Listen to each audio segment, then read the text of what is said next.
Seni tradisional merupakan unsur kesenian yang telah melekat sebagai bagian hidup suatu bangsa dan diwariskan secara turun-temurun sehingga menjadi tradisi. Seni tradisional berawal dari tingkah laku para leluhur yang muncul secara alamiah karena adanya kepercayaan animisme, dinamisme, dan totemisme.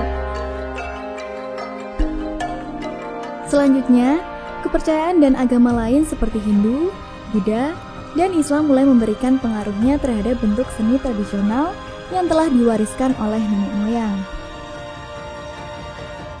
Jadi kita sebelum kena pengaruh, itu kan kita tadi saya sudah ngomong bahwa kita itu mengenal kepercayaan animisme, dinamisme, totemisme, dan sebagainya yang menghargai roh-roh halus atau kepercayaan-kepercayaan terhadap benda. Nah, bentuk tari-tariannya itu biasanya tarian ritual, ya.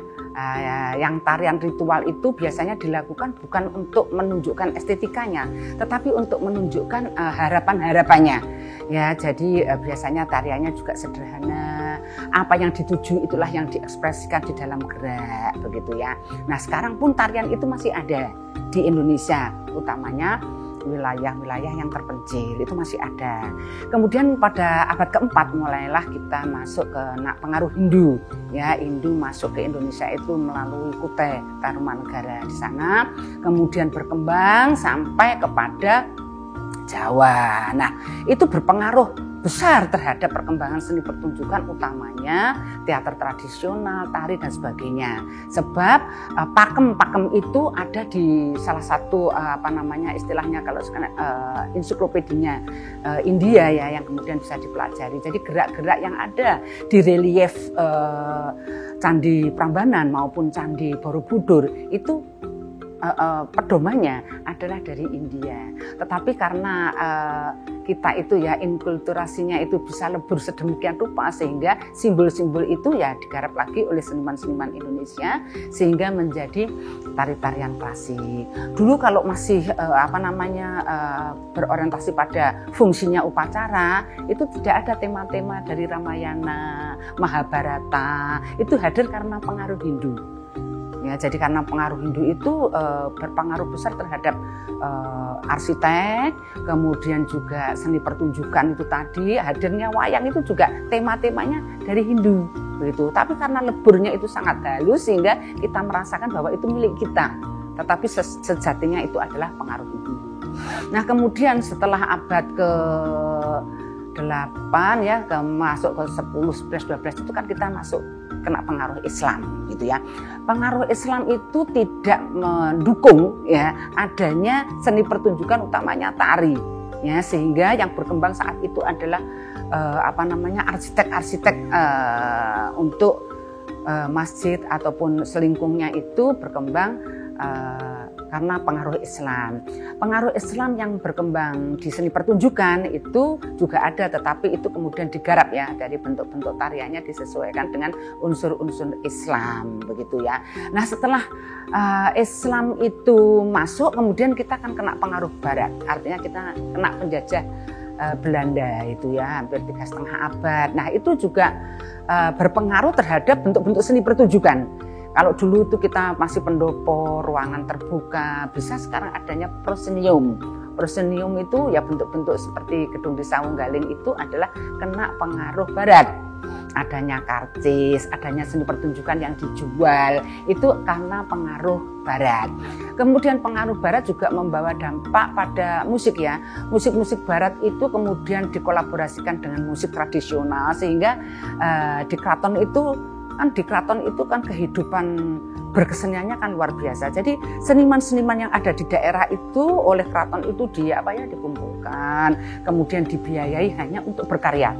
Sehingga mereka itu menghasilkan karya-karya yang dari segi pakem-pakemnya itu luar biasa. Keseimbangan badan, bagaimana harus doyong ke sini mau ngangkat kaki ke kanan dan sebagainya, itu ada benar dan salah. Oleh sebab itu di dalam pembelajaran tari klasik ya, baik Surakarta, Yogyakarta, Bali dan sebagainya, itu sangat ada hal-hal yang pakem. Begitu juga klasik Jawa Timur itu juga demikian. Nah, setelah pengaruh Barat, kemudian kan kita merdeka. Nah, mulai merdeka itulah kemudian seniman mulai menonjolkan diri nama-nama itu bisa melekat pada karyanya. Itu kan pada saat karya-karya Pak Bagong Kussudiardja dipercaya oleh Presiden Soekarno untuk membuat tari-tarian yang berlabel nasional, mewadahi ragam-ragam gerak yang ada di seluruh Indonesia. Begitu ya. Nah, dalam perkembangannya juga itu banyak pertentangan karena kemudian tidak match gitu. Nah, seperti itu. Tapi luar biasa. Jadi masih berbasis tradisional, tetapi sudah ada inovasi-inovasi baru. Pak Wisnuwardana, kemudian di Medan itu ada Ibu Huriah Adam, ya. Nah, kemudian ada Pak Sal, ya, banyak ya tokoh-tokoh untuk mendobrak seni-seni tradisional itu dikembangkan untuk menjadi kreasi baru, ya. Jadi masa kemerdekaan, kemudian hilangnya peran dari para kerajaan itu kan lebur menjadi Kesatuan Republik Indonesia. Jadi bentuk-bentuk seni yang ada di keraton itu kemudian juga disosialisasikan, bisa dinikmati, bisa dilakukan oleh masyarakat semuanya.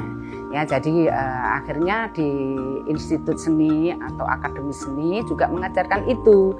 Ada satu tarian yang khusus pada waktu itu menggambarkan tentang pertemuan Sultan Agung dengan Nyi Loro Kidul, namanya tari Bedoyo. Itu dulu sangat sakral gitu ya, tetapi sekarang bisa ditarikan oleh siapa saja asal juga pakemnya itu masih ada. Jadi begitu ada pergeseran. Jadi fungsi-fungsi tari yang dulu itu untuk penyambutan, kehormatan dan sebagainya sekarang juga bisa dilakukan oleh masyarakat dan bisa digunakan seperti itu.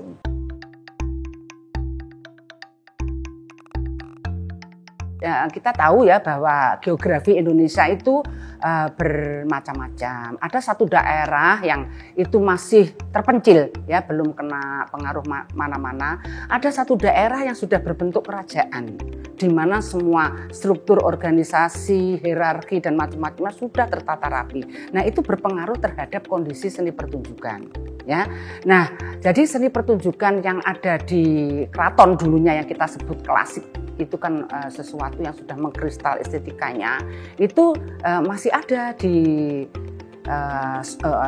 daerah-daerah yang masih punya kerajaan-kerajaan di bawah republik, ya, maksud saya masih ada di Bali, di Sumatera, Sulawesi, kemudian juga di Jawa khususnya. Itu juga masih berkembang, namun peminatnya ini yang semakin istilahnya semakin sedikit, ya, karena itu tadi mereka berharap ada satu inovasi yang mereka itu merasakan ada kebebasan untuk berekspresi sehingga lama-lama ditinggalkan. Kemarin sudah saya orasikan bahwa ada beberapa kesenian, utamanya teater tradisional dulu masa tahun 90-an itu ada ketoprak siswa budaya yang luar biasa pada waktu itu, teknologinya berkembang luar biasa. Kemudian ada ludruk-ludruk, setiap kecamatan itu punya kelompok-kelompok ludruk.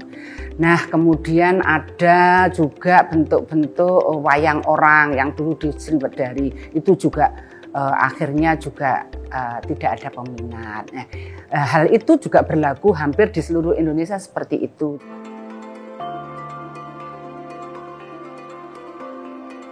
Jadi kalau menurut saya pertama-tama bahwa kesenian ya, seni pertunjukan atau seni rupa atau yang lainnya itu harus ada regulasi yang jelas, ya, mana-mana yang harus disampaikan lewat pendidikan formal, Mas. Itu penting, ya, karena itu tadi tidak kenal sehingga tidak sayang, dia tidak mau belajar. Jadi sekolah tetap sebagai transformasi art yang luar biasa, karena di sana ada aturan-aturan yang kalau aturan-aturan itu tidak dituruti maka itu tidak berhasil. Nah, itu di sanalah sebetulnya seni itu bisa dititipkan begitu, sehingga diberikanlah ruang.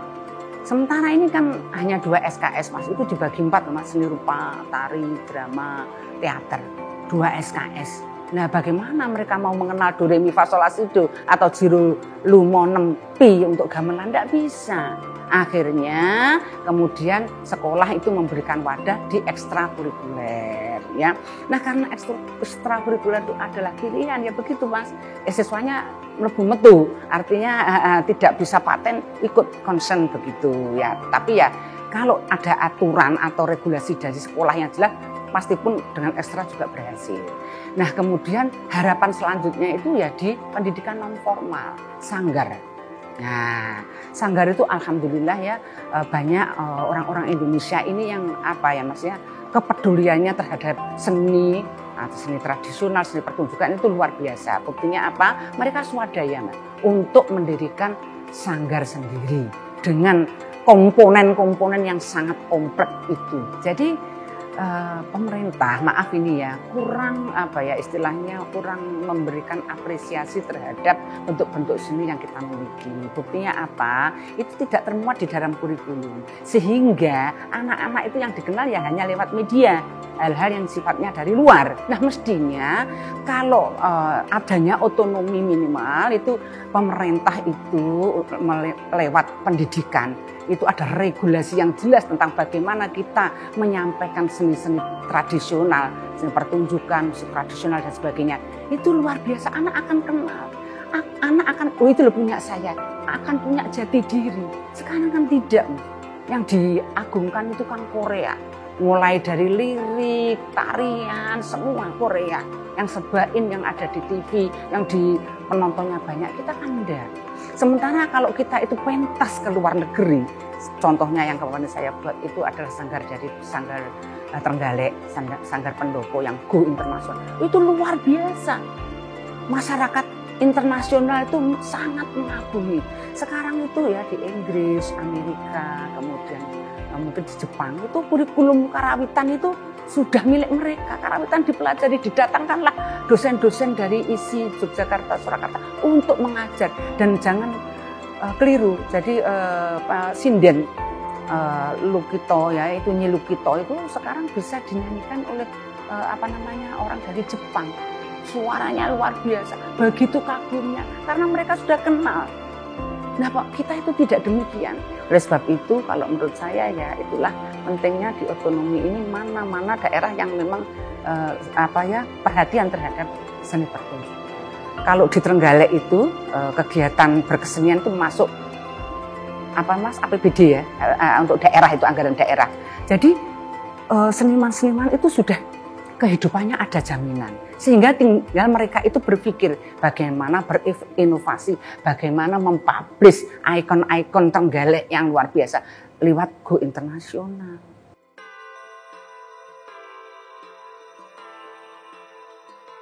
Seniman itu kan pecinta seni ya, memang kehidupannya digunakan untuk mengabdi seni. Jadi pertama-tama seniman itu mesti berkarya, menciptakan, menginovasi hal-hal atau yang baru ya, mencoba eksperimen tentang hal-hal. Jadi ada penciptaan ya.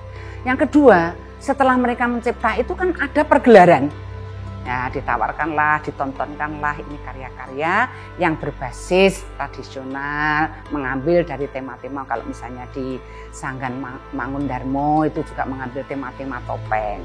Nah, setelah itu kan kemudian juga dilatihkan kepada generasi penerus ya, dilatihkan. Nah, setelah dilatihkan kemudian tahapan lagi ya ada dokumentasi. Harapannya seperti itu. Jadi seniman itu di daerah itu selalu melakukan itu, Mas, inovasi, berkarya, mempertunjukkan, mengadakan hubungan dengan masyarakat untuk mencari pendukung. Para maestro ini bergerak sendiri ya. Sementara yang ditangani kan kompleks, itu tadi berkarya, sedang berkarya, berinovasi, itu kan perlu waktu. Dia masih memikirkan bagaimana nanti pertunjukannya. Pertunjukan itu kan oborampennya kan banyak. Ada pentas, ada backdrop, ada nanti pengerawit, ada penonton yang hadir, bagaimana supaya penonton hadir. Nah, setelah itu kan juga mereka juga bagaimana menyiapkan pementasan itu pada anak-anak, berlatih, ya, kemudian menyusun materi, ya, kemudian mengupayakan busananya yang berbeda. Ini kan semuanya ini kan dipikir sendiri. Nah, sehingga itulah kadang-kadang banyak sanggar yang kemudian kolab karena tidak berdaya ya, tidak mempunyai mungkin sumber daya yang untuk mikir yang lainnya. Nah, sementara untuk bertahan kehidupan sehari-hari ini mereka kan juga harus berkarya apa yang bisa dihasilkan supaya mereka dapat income untuk keseharian. Syukur kalau senimannya itu adalah mungkin PNS yang ada di satu lembaga tertentu, dinas pariwisata atau Dikbud atau yang lainnya, mereka sudah dapat. Tetapi kalau murni dari sanggar itu kan juga perlu, sehingga mereka itu kemudian membuat pernik-pernik yang berkaitan untuk souvenir dan sebagainya dalam rangka untuk supaya sanggarnya hidup. Nah, terus bagaimana itu semua kan dipikir sendiri. Nah, inilah hambatannya.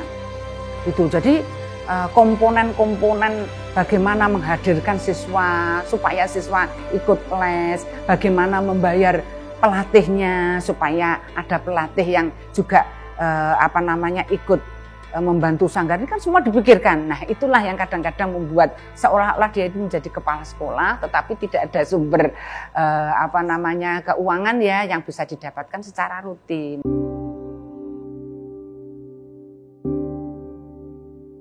Apresiasi masyarakat kita itu berbeda satu dengan yang lainnya terhadap seni. Kita bayangkan kalau kita melihat olahraga lomba lari, semua akan tahu bahwa yang juara adalah A karena dia mendahului teman yang lainnya. Tetapi kalau ada pameran seni, ada pertunjukan seni, tidak semua mengapresiasi itulah yang terbaik. Tidak, karena bekal apresiasi mereka berbeda-beda. Ada yang masih begitu saja kamu kok tertawa, nggak ada yang lucu, ada yang sampai terpingkal-pingkal. Karena memang bekal apresiasinya berbeda-beda. Sehingga yang ada di pikirannya itu adalah pengamen. Ya, jadi ada ini beberapa mahasiswa itu kalau sekolah itu sampai bingung. Karena apa? Jiwanya kepingin ke seni, orang tuanya tidak menghendaki. Kamu besok mau jadi apa kalau hidupmu di seni? Akhirnya disuruhlah kuliah di universitas lain. Dia nyabang, akhirnya tidak ada yang jadi karena dua-duanya hanya separuh-separuh.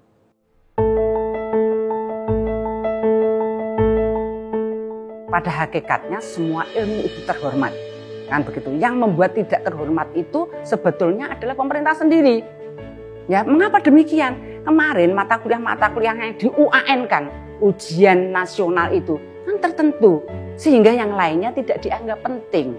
Nah, itulah kemudian seni itu tidak dianggap penting. Sudah nanti kamu ini hanya untuk hura-hura, kamu diekstra saja. Tidak ada wadah bagi mereka, tidak ada regulasi yang jelas. Sehingga UAN itulah yang kemudian menempatkan seni itu termarginalkan. Padahal masa kemerdekaan itu seni itu justru menunjukkan bahwa inilah Indonesia. Ada satu tarian yang gelarkan, inilah Indonesia karena terkenal seninya kita itu sebetulnya, tetapi ya itu tadi pemerintah belum menganggap penting. Tapi kalau misalnya ada yang mengambil seperti Malaysia mengambil reog, itu kan mau didokumentasikan karena imigran itu kan ke sana dengan membawa reognya. Kan kita marah-marah kalau ada yang mencuri, kan begitu.